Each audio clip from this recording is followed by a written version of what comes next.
ના ના ઓબામા જ હતો છે બધું જે કરેલું છે ને એની ઈરાક ને આપણે તુર્કી સિરિયા ઉપર જે ચડાઈ કરવાના હતા ને એ મેં જ રોકી દીધા. ઓબામા ને મેં કીધું આ ખોટું થાય છે. ઈરાકમાં હા બધા દેશોને તકલીફ પડે, આ ન કરાય. પેટ્રોલ નો મળે ને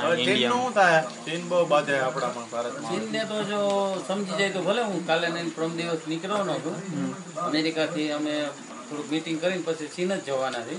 છતાં એમ નહીં માને તો હું એની ઉપર મિસાલ ફોડીશ. એવું કઈ ના સમજી લેતા કે હું મૂકી દઈશ, બરોબર ને? મિસાલ આપણે દિવાલ જ બનાવી નાખી ઓલી એને હે ને બનાવી મારી પાસે અત્યારે એમાં મેં 30,000 કરોડ બગાડ્યા છે એક મિસાલમાં. એ આખું છે ને આખી ચાઇના ને ઉડાડ નાખું. તો આપણે બને ત્યાં સુધી ન એવું કરી બીજા દેશને તકલીફ પડે એવું ના કરાય ને. મારી પાસે બધા અરબો કરોડોના જ બધા વહીવટ ચાલતા હોય. મારે કારખાના એવડા છે અત્યારે. નબળું જરાય નહીં.